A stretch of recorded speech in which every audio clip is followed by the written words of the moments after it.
You're listening to Forging Fluidity with Savannah Wishart and Griffin Coombs, where we humbly navigate the idea of primal purpose, exploring conversations around physical, psychological, and spiritual well-being on the quest for a truly conscious and meaningful human experience. These are topics that we feel really matter for all people, so if you find this episode to be thought-provoking in any way, please help spread these ideas by sharing and subscribing. And now, enjoy the conversation.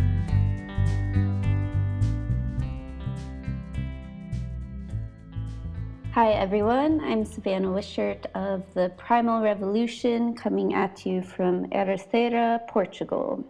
I am a men's coach, life coach, and advocate for nakedness as a form of healing with self-development. I work with humans to maximize their potential across all areas of their life, combining mental, physical, and emotional tools to tap into the ultimate human experience. And my name is Griffin Coombs of Moves with Coombs. I am a fitness, movement, and breathing coach and holistic wellness consultant. I work with people to help them rediscover their natural freedom and athleticism and wellness in their body through movement and breath work and other lifestyle design pieces.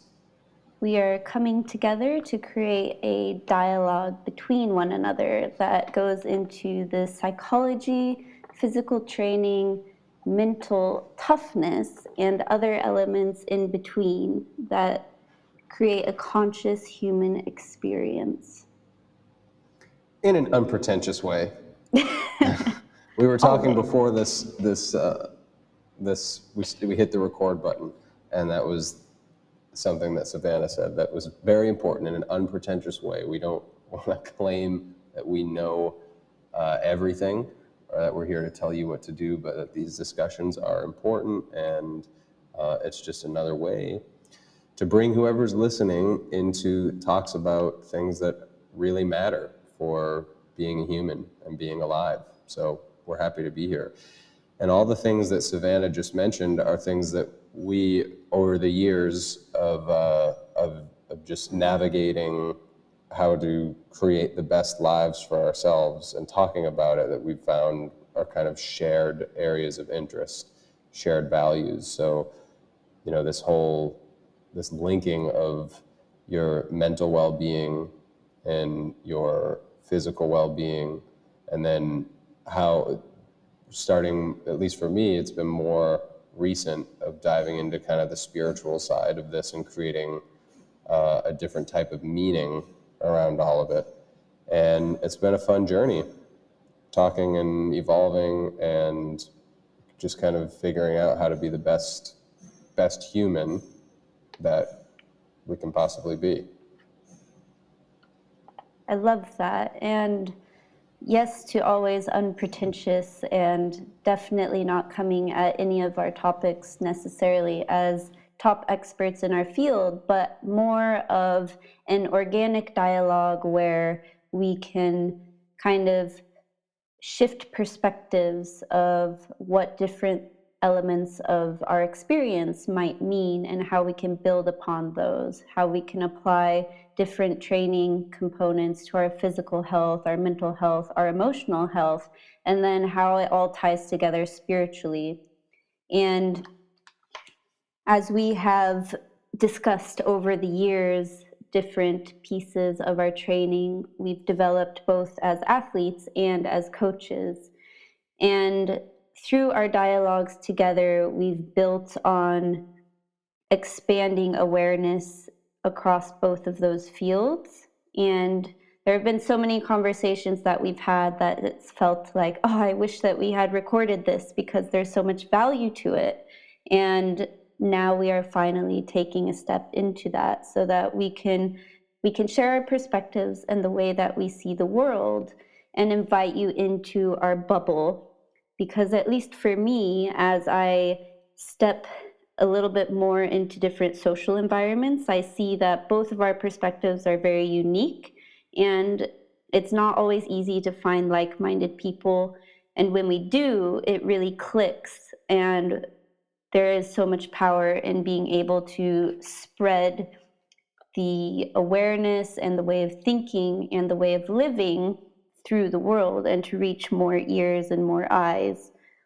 There is this feeling that I've had for a while when I'm not really in flow and not in alignment, which is there must be another way. And I feel that for so many people exploring the current modern paradigm that we live in, there might be something missing and there might be this kind of emptiness inside and that feeling like there must be another way to live life, to go deeper. And then through our discussions, we hope that we can show you that that is true, that there is another way, and you can find people, you can find community, you can find support groups and resources to help you to discover that path for yourself and how you can be the best version of yourself and come from an authentic and loving place, from a place of integrity. Wow, so well put. And yeah, I'm wondering if I wish I had something to add to that, but that was just such a nice, it really touched on every corner of what we're looking at, I think. And I want to make it clear that we're both very much engaging in the learning process about ourselves and about everything you just said and what it means to really lean into that and a kind of a fullest expression of that. I don't think the work is ever done. And so it's a learning process. It's an experiential process. There are constant, when we chat back and forth, on both of our ends, there is always something about, that we're not sure of or that we're experimenting with, or that, I had this idea because I'm feeling stuck in this way.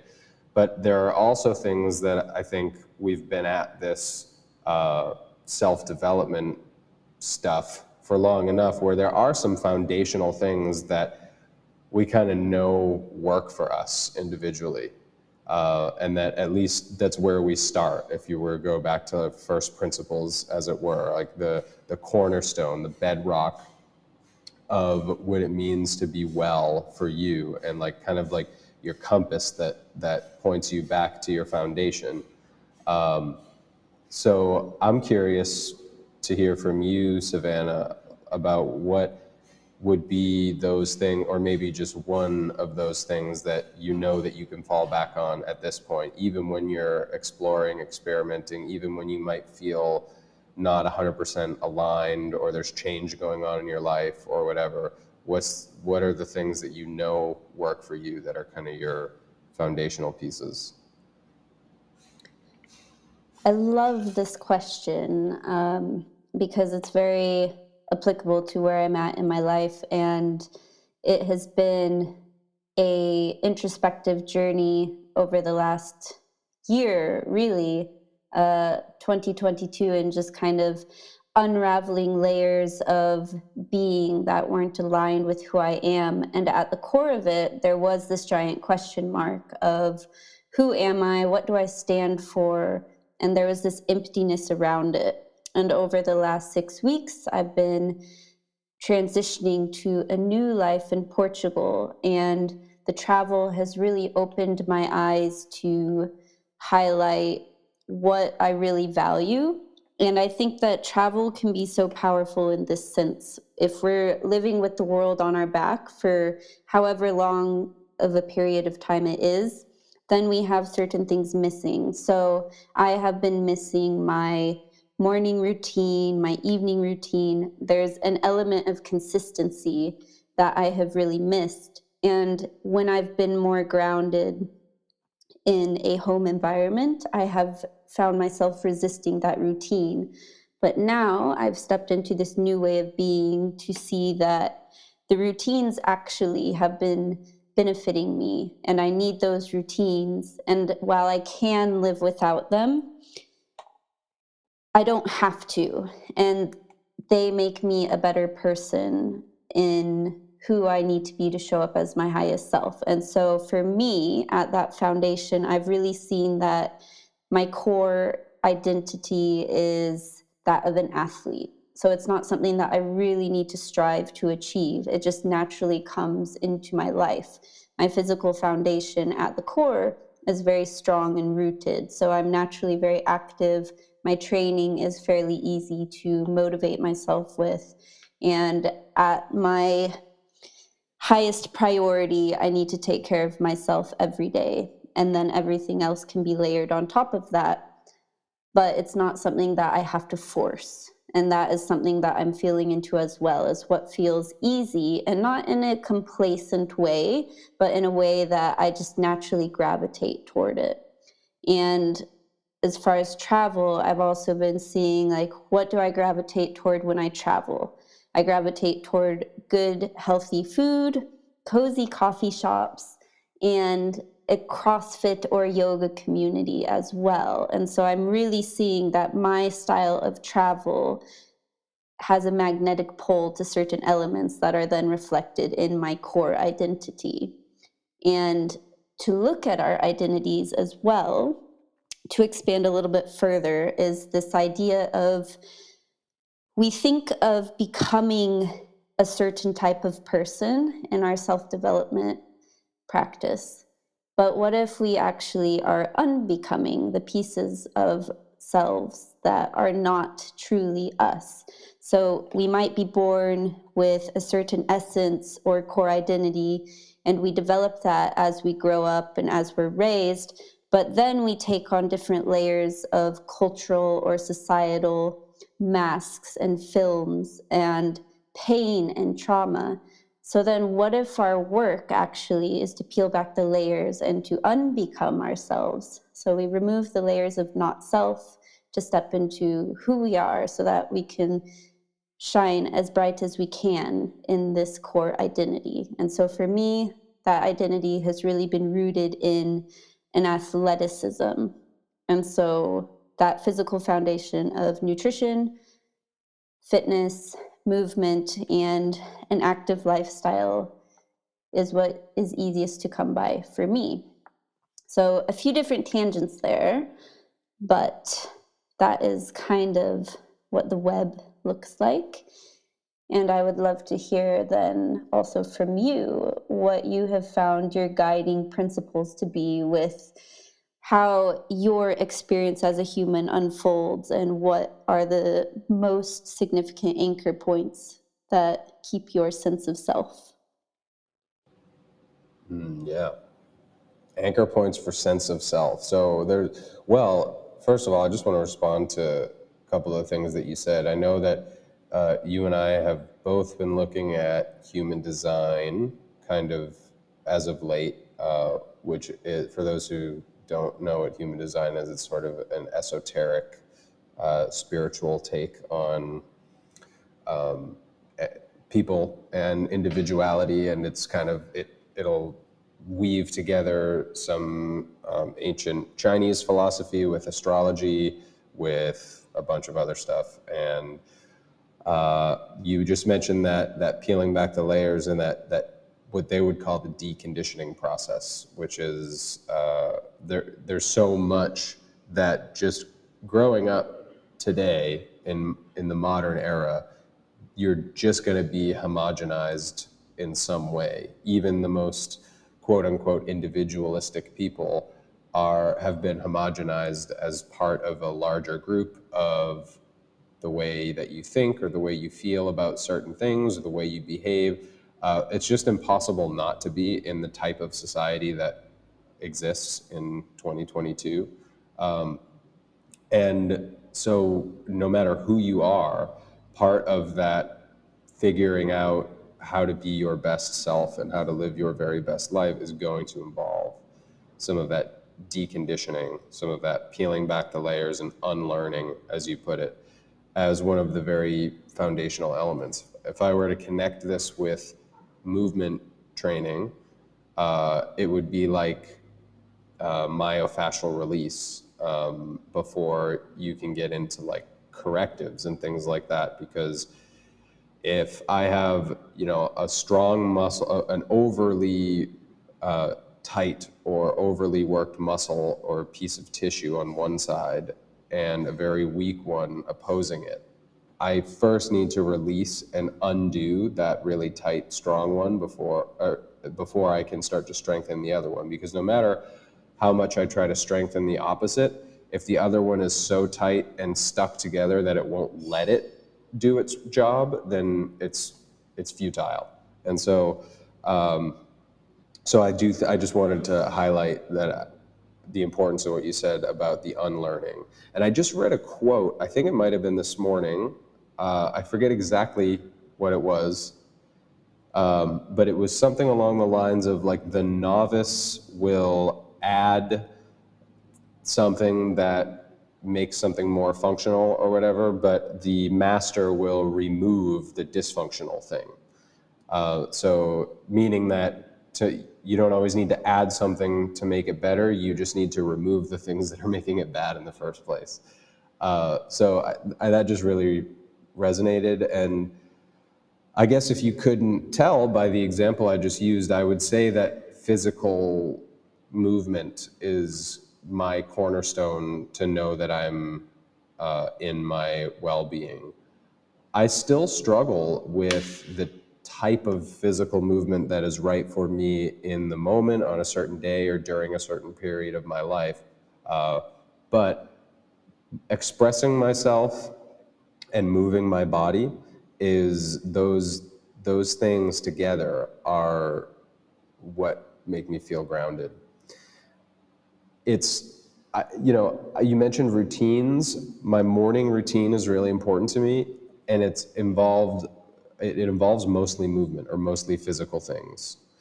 So I almost joke with myself because I have spent like years just trying to find the right morning routine for myself, just like writing down, I'll do 5 minutes of this and then 10 minutes of that, and then that didn't work, so I tweak this and I tweak that. And the one that really works for me, that I look forward to, and that also after the fact just makes me feel grounded and ready for the day, it's almost entirely movement oriented. There's no journaling, there's no formal meditation. Those things, I'm not saying they're not valuable or that I don't do them, but just to start my day, it's breathing, it's mobility work, it's a little bit of getting my heart rate up. And those things, I think that those are connected to mental well-being, and depending on who you are, you can achieve what someone's trying to achieve by journaling or reflecting in some way. You can achieve that through movement training. As somebody who's kind of stuck in my head a lot, journaling tends to just keep me in my head because I'm just thinking about what I'm writing down. And I think a lot of people who suffer in various ways are suffering in part because they have a hard time getting out of their head and into their body. And if you can really get into your body, you and I have talked kind of recently too about like the somatic experience. And if you can really get into your body and feel your body, that's where kind of like unresolved trauma will surface, and you can choose to lean into that as a way to kind of start to get through it. And it's also where your needs start to speak to you. So you can kind of rationalize what you think you need or what you want to need, but until you stop and get out of your head and stop rationalizing and get into your body and really truly feel, which is so hard, so much harder than it sounds. Like, it sounds obvious, like, okay, feel, well, duh, everybody can feel their body. But I mean, really, can you cut the noise from your head and just feel your body? That in and of itself is pretty much the essence of meditation, in a sense, where you're just experiencing what's going on without thought. And then can you base your day or your week or whatever on the information that's giving you without attaching a story to it, or without rationalizing or not rationalizing or thinking in any way? Can you honor your physicality? And ways to do that: breathing, like a body scan meditation, and just moving and staying mindful of your body the whole time. I can't think of anything that makes me feel more like I'm leaning into my personal form of self-expression, and at the same time, I'm working on what I need to do for myself, what I need to get better at, which is getting out of my head. It's like a really interesting yin and yang, and that Tao, as it were, in the yin and yang, that line in the middle. For me, that line is movement and self-expression through movement.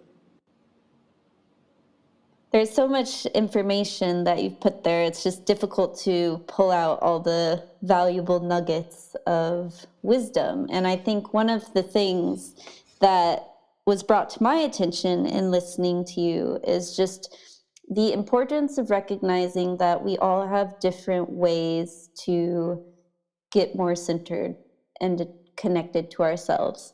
I, for one, I do journal in the mornings, and I find that quite helpful. And as a writer, I feel that I can use words and my pen to pull the thoughts out of my head, and then it gets my thinking and my mindset and my emotions a little bit lighter.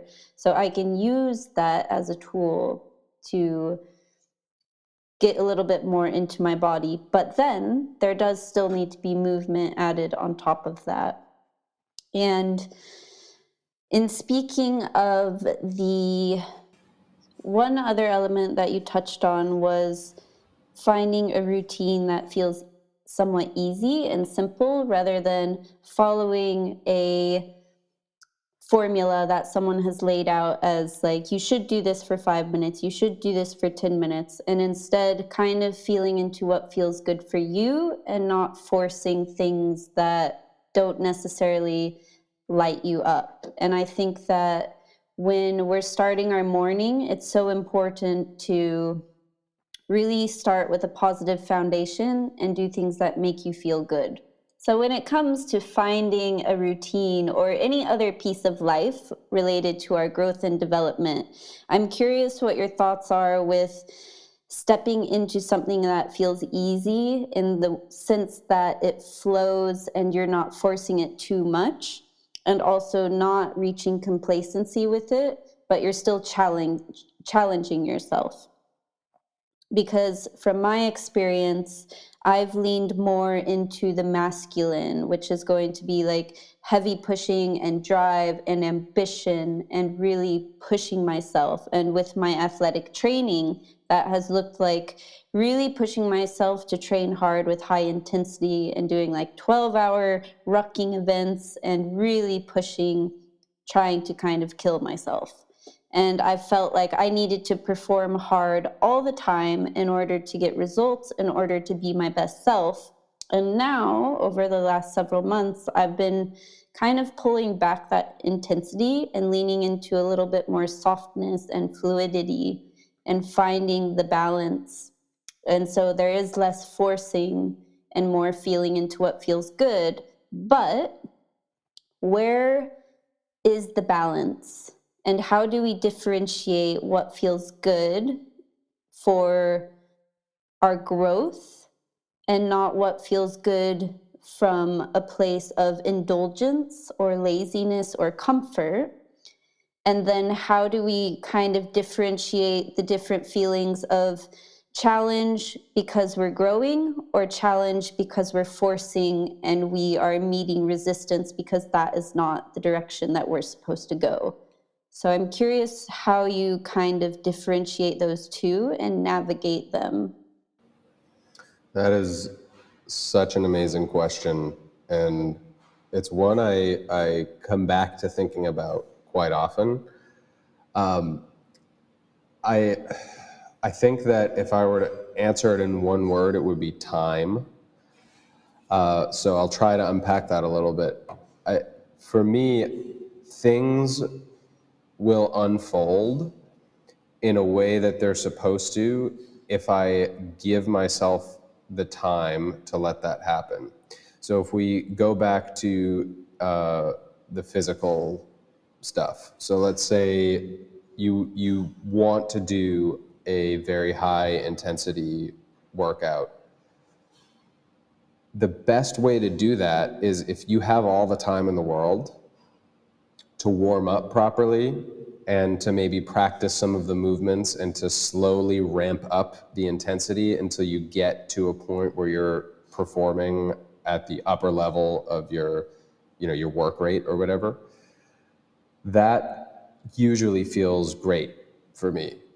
And I think the same thing that can apply to anything or almost anything in life where, I'm a lifelong martial artist. And so sometimes you have to recognize that in order to build a skill in one area, you need to take a break from another area. You need to let the pendulum go all the way in one direction for a little while. I think I've missed out on more because I tend to be too conscientious, again, too in my head, and I check in almost too much with myself about the big picture and about if I do this, then I'll be neglecting that, and I need to make sure that I fit it all in. So, and I remember as a martial artist, this was a problem because I would get really interested in kind of one set of principles or one discipline, but I would remember that it's not the full picture and that there are other things that contribute to being a complete martial artist. And I can't forget to also train those things too. But what you end up doing is you get a little bit from each one, but you have kind of a diluted expertise. Whereas I think the best fighters are the ones who maybe they neglected their kickboxing for a period of time to fully immerse themselves in jiu-jitsu, for example, and to really understand deeply what it means to be a jiu-jitsu practitioner, and then come out of that. And they then have this experiential reference point of why when you add jiu-jitsu to a kickboxing and wrestling and like an MMA match, basically, when you add the jiu-jitsu, why you do certain things and don't do other things that you would if it were just pure jiu-jitsu, because you've lived in that world truly. And so what I'm getting at is like sometimes you have to train, you have to step away from, for example, your hard training and really lean into the soft stuff and really understand through experience what it's like for that to be the cornerstone of your training is yoga, mobility, gentle restorative movement. And then you can come back knowing that fully and deeply and have a new understanding as to how to integrate that with your hard training. And I think it goes the same way the other way around. Like you know the world of hard training. You've embodied the masculine when it comes to training. And so you can step away from that and you're not going to forget your foundation there.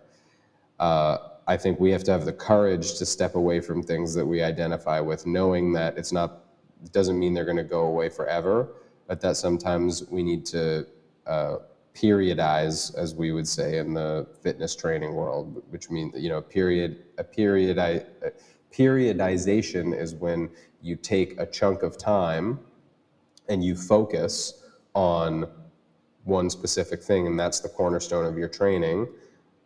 Then after, they would call them mesocycles, like 4 to 6 weeks. So you're focused on power development, and then for the next 4 weeks, you're focused more on skills or like elasticity, or then the next 4 weeks, it's you're developing your energy systems, like your aerobic or anaerobic capacity. And that's how the best athletes in the world train.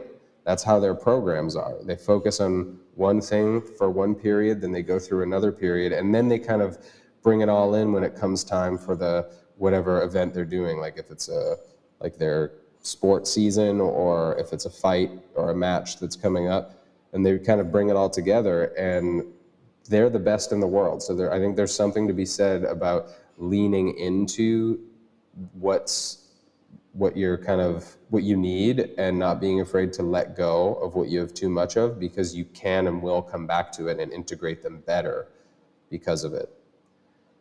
And I think you asked about knowing what the difference between indulgence, enjoying something or something that feels good in an indulgent way or feels good because it's what you need, and then the opposite being what doesn't feel good because it's an appropriate challenge, or it doesn't feel good because it's forced and it's not aligned. Is that kind of accurate? Yeah, I'm just thinking what your perspective on that is. If I play devil's advocate and I want to come in as a listener and say, oh, but I'm just going to do things that feel good. And so then to me, then to go out and grab a glass of wine after work, that feels good. And so then I should do it because that feels good in this moment. And it's hard to wake up early and to establish a routine before I have consistency. So then should I not do it because it's hard? So then how, like, is there a subtle difference that you can articulate in understanding what feels good that is leading in a positive direction and creating conscious awareness around it, and then what is difficult, and how long do we kind of push through that difficulty of building consistency in something that's benefiting us before we can really feel a positive feeling from it and know that we're kind of progressing. Yeah, it's so important, and I think people will rationalize one or the other based on their propensities.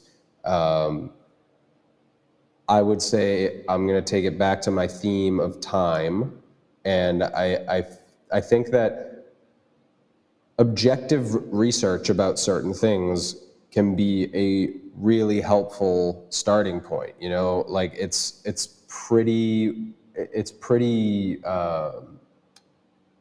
common knowledge or common understanding that getting more sleep is good for you. Getting better quality sleep is good for you. That the less processing of your food, the better it is for your body. If you can get sunshine, that's great. Good for you. If you can, all of these things are, it would be hard to argue. This is why I push back a lot on the state of the scientific community and how kind of almost religious and cult-like it's become in a lot of ways.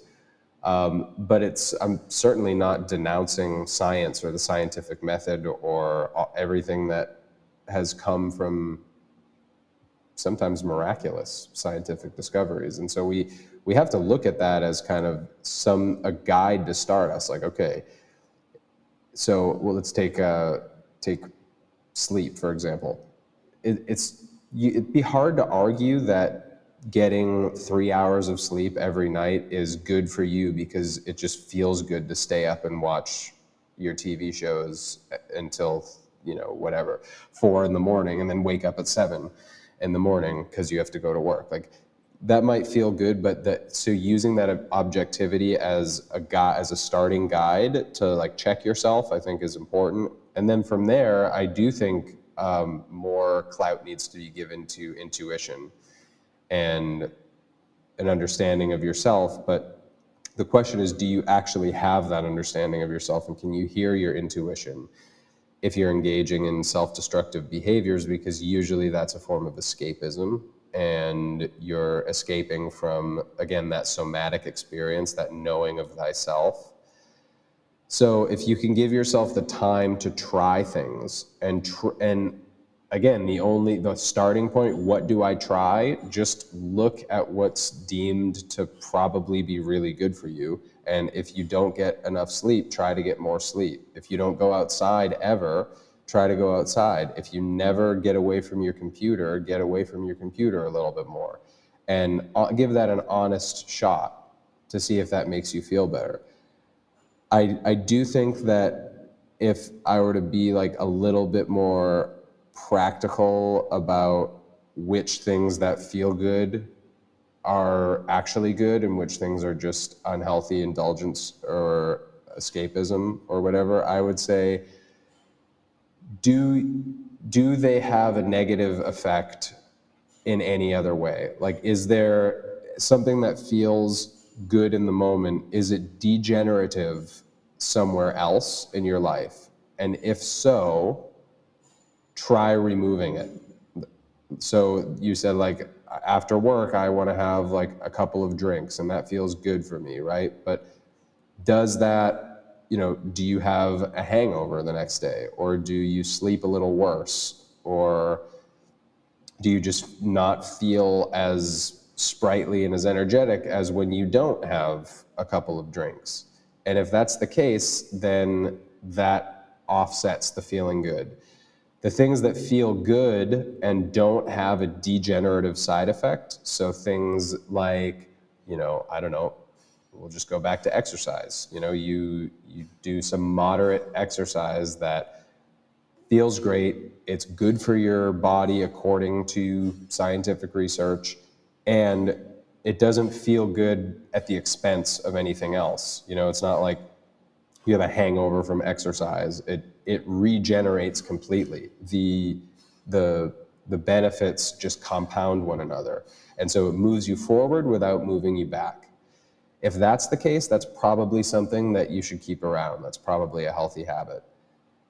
And so, yeah, I guess that would be my most kind of practical way of looking at something like that, is just like, if it brings you, a step forward and then a step back, it's probably not good. But if it brings you only forward in the way that it feels good, then it's probably aligned. Does that make sense? Makes perfect sense. I Beautiful didn't articulation. I didn't talk about the other side, but maybe I'm wondering what you think about things that, because I know you've been experimenting a lot with the feelings of things that are misaligned or that you need to let go of. And so what about the things that don't feel good? And how do you try to determine if those things are either not aligned or it's just a challenge that you're resisting embracing, but is good for you? Yeah, one thing that is acting as a compass in my life right now is the idea to lean into and understand what feels good and what does not. And so it's been a very somatic experience. And this was a topic I wanted to touch back on because, Griffin, you went into it earlier about the importance of our somatic awareness and feeling energy. So I've been doing a lot of work on trying to remove emotions and too much thinking from my decision process. And this is part of the human design element. We haven't gone too much into that, but Griffin is a projector and I am a manifesting generator. And for me, over the last few months, I've been seeing that according to this way of thinking, I'm supposed to feel into what feels good, follow that flow, and not force things. And this is so against the conditioning in society that I think most of us are raised with and around, is that we need to hustle, we need to grind. Life is supposed to be hard. We're supposed to really earn like our paycheck and our titles and everything else. And it's not supposed to be easy. We're not supposed to flow. We're not supposed to feel fluid. And so this whole concept that as a manifesting generator, I'm supposed to follow what feels good, it's so much deconditioning and stepping into an entirely new way of being. And so right now, I'm very attentive to my energy and how it feels in my body. I also had a coach a couple months ago who was helping me to really tune into this and to understand what that energy felt like, how it moves, and what it kind of looks like, feels like, where it presents itself. And one thing that I have experienced is that it's as simple as my energy feeling heavy or feeling light. And so, for example, I have For example, when I have been in a place of stress, then I revert back into this old way of being where I need to force things and try to figure things out. And then I start to create lists of all these people I need to email. And then I sit down at my computer and I just get a wall that comes up in front of my face, basically. And it just feels very heavy and I feel very stuck. And so when this has come up in the last couple of weeks, then I just close my computer and I just kind of sigh and I'm like, okay, well, I'm not supposed to be doing this right now. It doesn't feel good. I've done this before where I try to like push things and it doesn't really get me anywhere. But actually, what I've been doing with this whole time in Portugal is every day I just kind of go with the flow. I don't have too many specific plans, and then things happen. And I create space for things to happen, and they feel good. And the energy feels lighter, and it feels like there is a feeling of possibility in my life rather than having this rigid structure. And so I don't know if that kind of answers your question. Yeah, no, I think it's, and I think from my understanding, it's not like you're saying that you sit back and just let everything happen to you. Like you obviously engage in what is right for you. Like you're not passive all the time, but it's just about choosing which things you're going to engage in and when, and allowing the kind of timing of that to just flow a little bit more naturally. So because some people, when they think about, I'm going to close my computer and just say I'm not supposed to be doing this right now, I don't want them to picture like I'm just not going to do anything. I'm just going to I'm not going to do any tasks. I'm not going to do anything ever. I'm just going to like play and have fun and be lazy all the time. Like I don't think that's what you're saying. I think that you're saying when something comes at the right time and inspires you, you do it. You engage in it. You work. But it's just about that feeling driving that work instead of your brain telling you when you need to do it and exactly what you need to do. I don't know if that makes sense. That makes perfect sense. And I'm so glad that you highlighted that as well. It's like I'm not closing my computer and just like putzing around for the day. I'll close my computer and then I'll go do some yoga, I'll go to the beach, I'll go surf, I'll read, I'll write. And it's also just about having a variety of projects that I'm working on, and then I can pivot between them. And so shifting my focus to different things, and whatever I'm doing, I'm in the process of creating something, or I'm in the process of engaging with life in a way that feels magnetic. So for example, I recently bought a skim board, and I have learned as an introvert who is also empathic that I have a very limited social battery. And so I'm not going to be going out and introducing myself to tons of people or engaging in large social environments. And one thing that I have realized is that if I am going to conserve my social battery and be able to show up for clients and for people who need me at full capacity, then one thing I can do to make connections is to focus on the energy that I am radiating to the world and my sense of being.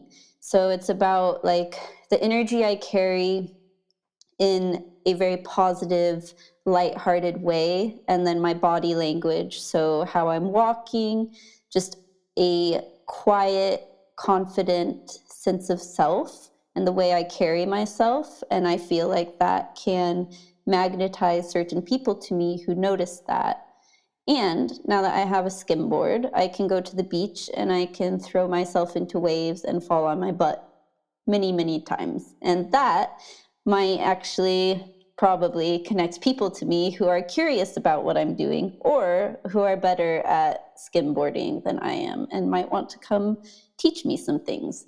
So as far as like pivoting to either create or engage with life, I find that the way that I am showing up physically and where that is, it can create things. And even if I just go to the beach and play with handstands, then that's going to attract athletic people to potentially want to connect with me. And then things can build from that. And so everything kind of creates something.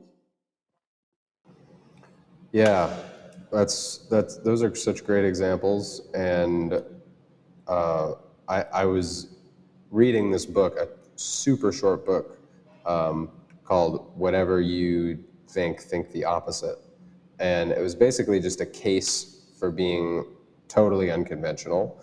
And it was a cool.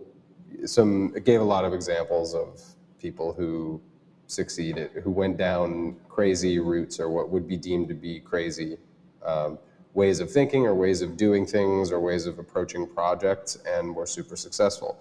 And not to say that those results are typical, but to say that there's always another way to do stuff. And the thing that I'm hearing from you that is really resonant is just that energy of carrying yourself. And I feel like it's something that I've struggled with a lot. And it's almost like if you don't feel confident enough in your abilities to do what you're doing, and that might be because you're not aligned, or it might be just because you need a better relationship with yourself, then you start to take yourself too seriously. And when you take yourself too seriously, it takes the joy out of your work sometimes. And I've experienced that a lot. So for example, like if I'm training a client, I mean, I write everything down to the T, everything. And then I know by now, because I have over a decade experience as an education professional in schools and doing this, I've been doing this coaching and training for a while now. And I know that things don't always go as planned. But if they don't go as planned, I need to write that down immediately also, because it's always this fear that I'm going to forget or I'm going to leave something out or I'm not going to make the linear progression that my client deserves, right? Keeping everything into account. And that's going to fall back on me negatively somehow. And sometimes it's really helpful, but I always need to remind myself to just cool my jets with the writing things down and with the trying to account for every single tiny detail, because a lot of the time the magic happens, and what makes us individuals, the magic that makes us individuals, it starts to swirl around and become this intangible experience for ourselves and whoever we're around when we abandon that, when we get out of our brains into our bodies and think about, or not even think, just feel that where that energy is taking us, and to be able to say, okay, this client needs this right now, kind of leave room to abandon ship and to go, we're going to try this, or we're going to experiment with that. And as long as a professional, as long as I have the foundational principles that are sound, that on which to base my kind of intuitive experimentation, then it's probably going to be beneficial for my client. And it's going to be better in a lot of ways for them than my just kind of going by the book and writing everything down, because it allows my personality to come through. Because the things, when things come to you, when you have this kind of this interplay, this marriage with the energy of the moment, and you allow yourself to lean into that, that's sometimes where you as an individual come out. Like what you can offer and nobody else can is allowed to express itself there. And so in a way, by suppressing that and by going back to the notebook and writing things down and trying to follow the plan, you're denying, whether it's your client or whether it's a friend you're hanging out with or somebody that you just met and you're talking to and you're making like a professional connection or whatever, not allowing the energy to take it where it's supposed to go, you're basically denying them the interaction with your authentic self, and you're denying yourself the opportunity to express yourself authentically and feel more aligned.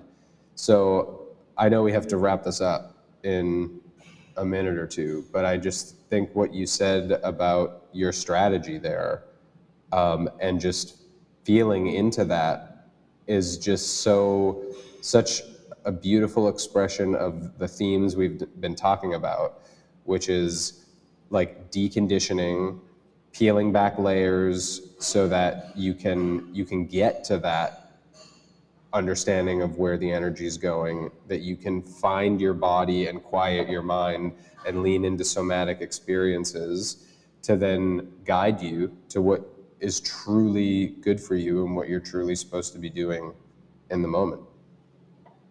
Yeah, all of that resonates so much with me, and hopefully for our audience as well. And you and I have talked so much about our journey with building our self-confidence in different ways and the struggles that we've faced with that. And I think it's so important to highlight as well, like, it takes so much time, like years and years, and it's always a muscle that needs to be trained that we can't see.